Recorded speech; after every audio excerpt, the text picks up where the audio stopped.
Hi guys, welcome to Pakistani family reaction में। उम्मीद करता हूँ आप सब खैरियत से होंगे, जहाँ होंगे खुश होंगे, आबाद तो होंगे। यार चैनल पर न्यू है तो चैनल को सब्सक्राइब कर लें ताकि आपको आने वाले अच्छी अच्छी वीडियोस की नोटिफिकेशन टाइम से मिलते रहे। मेरा नाम वजाद है। मेरा नाम नदीम। तो यार जैसे कि आप लोगों को पता है, इंडिया एशिया के अंदर 4th मोस्ट पावरफुल कंट्री बन चुका है इस टाइम पे। तो उसी पे पाकिस्तानी पब्लिक का रिएक्शन आया है।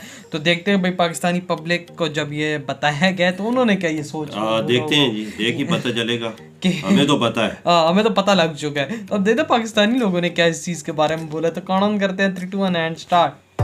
वैसे इनको पता लगेगा तो क्या बोलना होगा।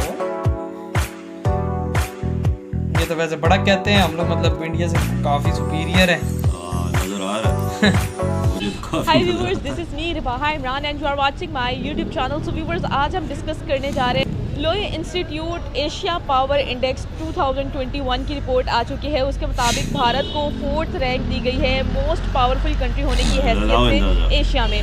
आज हम इस पर पाकिस्तानी आवाम का रिएक्शन जानेंगे और भारत को जो स्कोर दी गई है वो 39.5 आउट ऑफ 100 दी गई है। जबकि पाकिस्तान की बात करें तो पाकिस्तान को 15th रैंक पर रखा गया और पाकिस्तान को जो स्कोर दी गई है 15.5 आउट ऑफ 100 दी गई है। कुछ लोग बोलेंगे अब ये बाहर के लोगों की साजिश और जानेंगे कि पाकिस्तानी आवाम दोनों मुल्कों की रैंकिंग के हवाले से क्या सोचती है और कैसे देखती है, और क्या फैक्टर्स हैं कि भारत इन्फ्लुएंस और रिसोर्सेज के मामले में इतना आगे निकल गया कि उसे 4th रैंक दी गई है।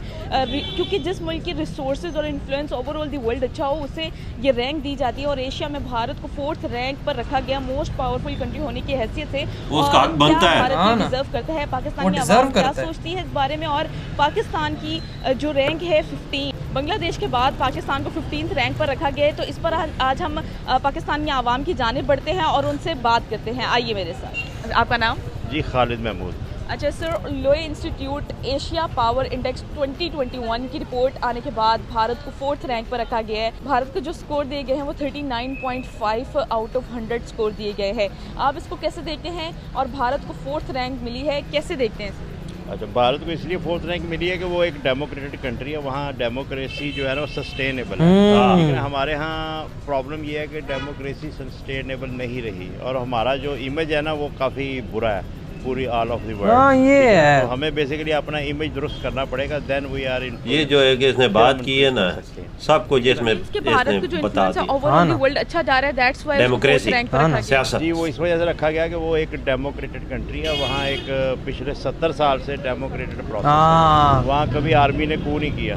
भाई मार्शल नहीं लगा, ये होती है। जैसे कि देखा जाए आज के जो टाइम पीरियड चल रहा है उसमें इंडिया जो है बहुत ज़्यादा ग्रो कर रहा है। और किसी भी आप इंस्टीट्यूट ले लें, आईटी के ऑर्गेनाइजेशन, कोई भी ऑर्गेनाइजेशन देख लें, उसमें सीईओज़ का जो ताल्लुक होगा वो इंडिया से होगा।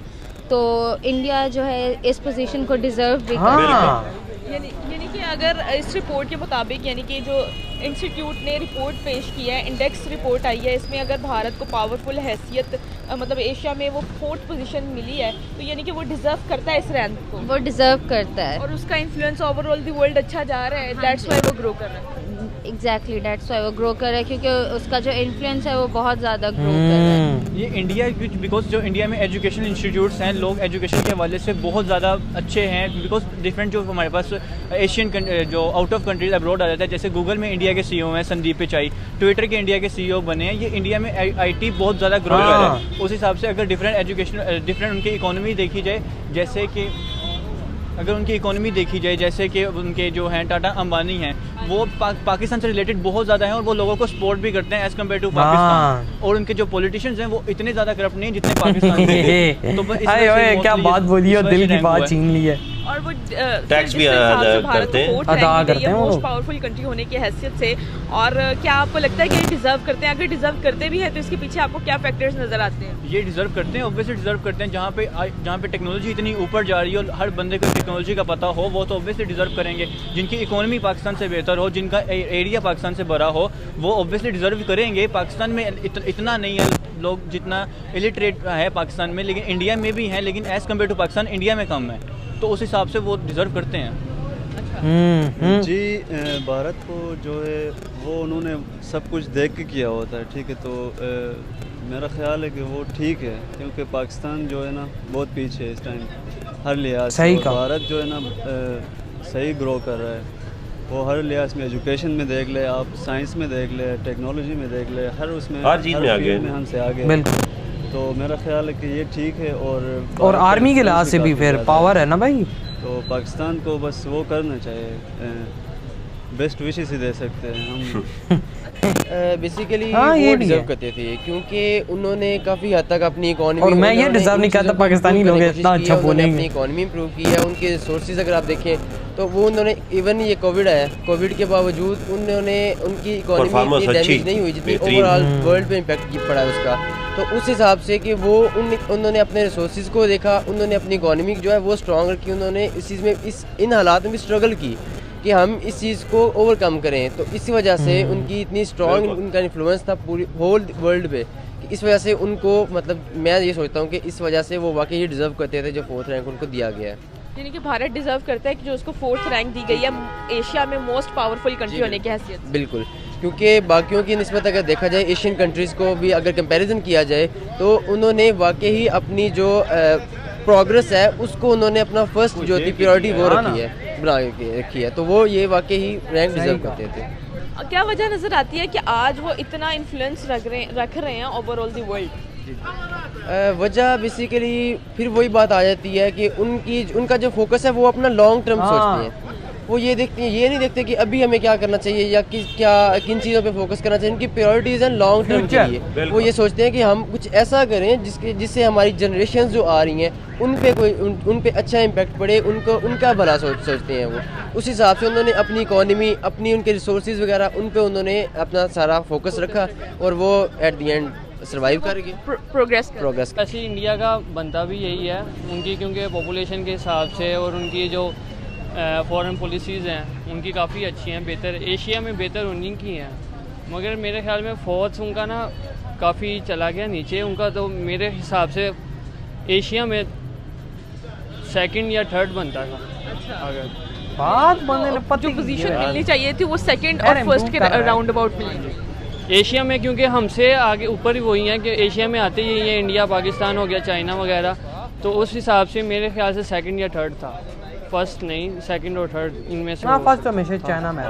जिस हिसाब से भारत का इन्फ्लुएंस ओवरऑल दी वर्ल्ड बढ़ता जा रहा है और रिसोर्सेज के मामले में भारत बहुत ज़्यादा स्ट्रांग होता जा रहा है और उसको ये पोजीशन भी मिल गई है और 4th रैंक दी गई है मोस्ट पावरफुल कंट्री होने की हैसियत से, आपको क्या लगता है कि ये डिज़र्व करते हैं ये पोजीशन को? क्या इसके पीछे के फैक्टर्स नज़र आते हैं कि भारत मोस्ट पावरफुल कंट्री होने की हैसियत से इतना आगे निकल गया इस रेस में?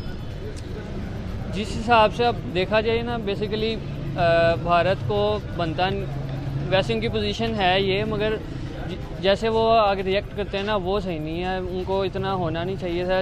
वो अपने इससे, वो कहते हैं ना, नाजायज़ फ़ायदा भी उठा सकते हैं, जैसे पाकिस्तान को तो ऑन ही नहीं करते, तो वैसे भी इनकी इतनी दुश्मनी होती है। क्या इस रेस में मोस्ट पावरफुल कंट्री होने की हैसियत से, और क्या इसका क्रेडिट जो है उनकी गवर्नमेंट को जाता है, क्या कहेंगे आप?